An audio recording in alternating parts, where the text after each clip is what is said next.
বাংলাদেশের সাবেক police মহাপরিদর্শক IGP বেনজির আহমেদের বিরুদ্ধে দুর্নীতির অভিযোগগুলো অত্যন্ত গুরুতর এবং বিস্তৃত। মিডিয়াতে প্রকাশিত প্রতিবেদনগুলো অনুসারে তার বিরুদ্ধে প্রচুর সম্পদ সঞ্চয় এবং অবৈধভাবে সম্পত্তি অর্জনের অভিযোগ রয়েছে যা তার আয়ের সাথে সামঞ্জস্যপূর্ণ নয়। দুর্নীতির এই অভিযোগগুলো তদন্তের জন্য দুর্নীতি দমন কমিশন দুদক একটি তদন্ত কমিটি গঠন করেছে। সম্পত্তি এবং সম্পদের অভিযোগ। বেনজির আহমেদের বিরুদ্ধে অভিযোগ রয়েছে যে তিনি ঢাকার রানকন আইকন টাওয়ারে 4টি বিলাসবহুল ফ্ল্যাটের মালিক, যেগুলোর মূল্য বাজার দামের চেয়ে অনেক কম ঘোষণা করা হয়েছে। মিডিয়া রিপোর্ট অনুযায়ী এই ফ্ল্যাটগুলোতে থাকা তার সম্পদের পরিমাণ এবং তাদের ক্রয়ের মূল্য উল্লেখযোগ্যভাবে অপ্রকাশিত আয়ের সাথে সঙ্গতিপূর্ণ নয়। তিনি এবং তার পরিবারের নামে 621 বিঘা জমি, একাধিক ব্যাংক অ্যাকাউন্ট এবং বিভিন্ন কোম্পানিতে অংশীদারিত্ব রয়েছে। ইকোরিসোর্ট এবং জমি দখল। বেনজিরের পরিবার গোপালগঞ্জে প্রায় 354 হেক্টর জমির উপর একটি ইকোরিসোর্ট নির্মাণ করেছে, যা দুর্নীতির মাধ্যমে অর্জিত অর্থ দিয়ে করা হয়েছে বলে অভিযোগ উঠেছে। এছাড়া গাজীপুরে বনভূমি দখল করে রিসোর্ট নির্মাণেরও অভিযোগ রয়েছে। এ ধরনের অবৈধ কার্যক্রম প্রকৃতি ও পরিবেশের উপর ক্ষতিকর প্রভাব ফেলেছে এবং সাধারণ মানুষের জমি দখল করে তাদের জীবনযাত্রা বিপর্যস্ত করেছে। The daily star, the business standard, সম্পদ। দুদক প্রকাশ করেছেন যে বেনজিরের নামে একাধিক ব্যাংক অ্যাকাউন্ট এবং বিভিন্ন কোম্পানিতে উল্লেখযোগ্য বিনিয়োগ রয়েছে। মোট তিনটি ব্যাংক অ্যাকাউন্ট এবং 4টি বেনিফিসিয়ারি ওনার্স বিও অ্যাকাউন্টে তার নাম রয়েছে। এছাড়া তার সম্পত্তির মধ্যে রয়েছে সম্পূর্ণ মালিকানাধীন 4টি কোম্পানি এবং 5টি অন্যান্য কোম্পানিতে আংশিক মালিকানা। আইনি কার্যক্রম।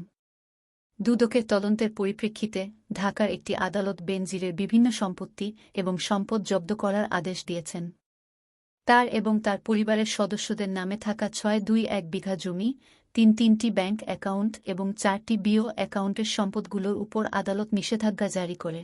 ব্যাড নিউজ 24 খাম, the daily star, roti company এবং 5টি আংশিক মালিকানাধীন কোম্পানির উপরও নিষেধাজ্ঞা দেওয়া হয়েছে। সম্পত্তি জব্দের আদেশ। ঢাকার আদালত বেনজির এবং তার পরিবারের সদস্যদের নামে থাকা বিভিন্ন সম্পত্তি এবং জমি জব্দ করার আদেশ দিয়েছেন। এদের মধ্যে গোপালগঞ্জ এবং কক্সবাজার এলাকায় থাকা 345 বিঘা জমি এবং মাদারীপুর রাজৈর উপজেলার সাতপাড়া দমুরিয়া মৌজায় থাকা 276 বিঘা জমি অন্তর্ভুক্ত। এছাড়া তার পরিবারের নামে থাকা কোম্পানিগুলো এবং তাদের অংশীদারিত্বের বিভিন্ন সম্পদও জব্দ করার আদেশ দেওয়া হয়েছে। বেনজির আহমেদের দ্য বিজনেস স্ট্যান্ডার্ড আহমেদ এই অভিযোগগুলো অস্বীকার করেছেন এবং প্রমাণিত হলে সম্পত্তি সরকারকে হস্তান্তর করার প্রতিশ্রুতি দিয়েছেন। তিনি বলেছেন যে মিডিয়াতে প্রকাশিত এসব অভিযোগ ভিত্তিহীন এবং মিথ্যা। তিনি চ্যালেঞ্জ করেছেন যে কেউ প্রমাণ করতে পারলে তিনি সমস্ত সম্পত্তি হস্তান্তর করবেন। তবে দুদকের তদন্ত এবং আদালতের কার্যক্রম নির্দেশ করে যে এই দুর্নীতির অভিযোগগুলো গুরুত্বের সাথে নেওয়া হয়েছে এবং তদন্ত প্রক্রিয়া চলছে। মিডিয়ার প্রতিবেদন এবং অনুসন্ধান। মিডিয়া রিপোর্টগুলোতে উল্লেখ করা হয়েছে যে বেনজির আহমেদ এবং তার পরিবারের সদস্যদের নামে থাকা সম্পত্তিগুলোর মূল্য এবং তাদের ক্রয়ের the daily star, the business standard সাথে সামঞ্জস্যপূর্ণ নয়। মিডিয়াতে প্রকাশিত এই রিপোর্টগুলো অনুসারে বেনজির আহমেদ গোপালগঞ্জে একটি ইকোরিসোর্ট নির্মাণ করেছেন যা দুর্নীতির মাধ্যমে অর্জিত অর্থ দিয়ে করা হয়েছে।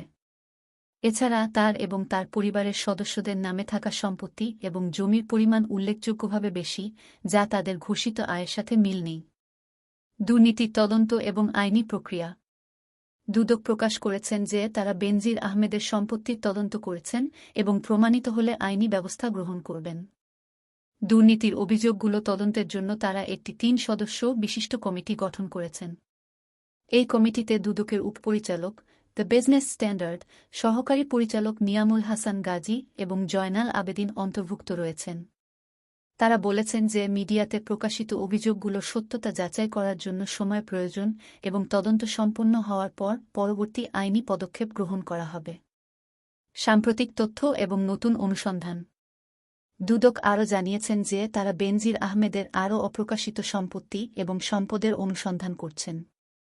তাদের দাবি অনুযায়ী বেনজির আহমেদের নামে আরও বিদেশি সম্পত্তি থাকতে পারে এবং তারা সেগুলোর তদন্ত করছেন। দুদকের আইনজীবী খুরশিদ আলম খান বলেছেন যে তদন্ত প্রক্রিয়া সম্পন্ন হওয়ার পর প্রয়োজন হলে বেনজির আহমেদকে গ্রেফতার করা হতে পারে। তিনি আরও বলেছেন যে দুদক আই, দ্য নিউজ ২-৪ খাম, the daily star, the business standard না ঘটে তা নিশ্চিত করার চেষ্টা করছে। আইনি প্রক্রিয়া এবং দেরি হওয়া। দুদকের আইনজীবী খুরশিদ আলম খান বলেছেন যে মিডিয়াতে প্রকাশিত অভিযোগগুলো যাচাই করার জন্য সময় প্রয়োজন ছিল এবং এজন্য তদন্ত শুরু হতে দেরি হয়েছে। তিনি বলেছেন যে তদন্ত প্রক্রিয়া সম্পন্ন হওয়ার পর পরবর্তী আইনি পদক্ষেপ গ্রহণ করা হবে। দুর্নীতি দমন কমিশনের স্বাধীনতা এবং তাদের কার্যক্রমের বিষয়ে তিনি বলেছেন যে কমিশন স্বাধীনভাবে কাজ করে এবং মিডিয়াতে প্রকাশিত তথ্য যাচাই করার পরই তারা তদন্ত শুরু করেছে। শেষ কথা, বেনজির আহমেদের বিরুদ্ধে দুর্নীতির অভিযোগগুলো অত্যন্ত গুরুতর এবং বিস্তৃত।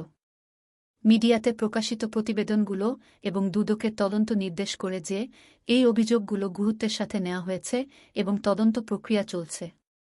বেনজির আহমেদ তার বিরুদ্ধে ওঠা অভিযোগগুলো অস্বীকার, the daily star, the business standard সরকারকে হস্তান্তর করার প্রতিশ্রুতি দিয়েছেন।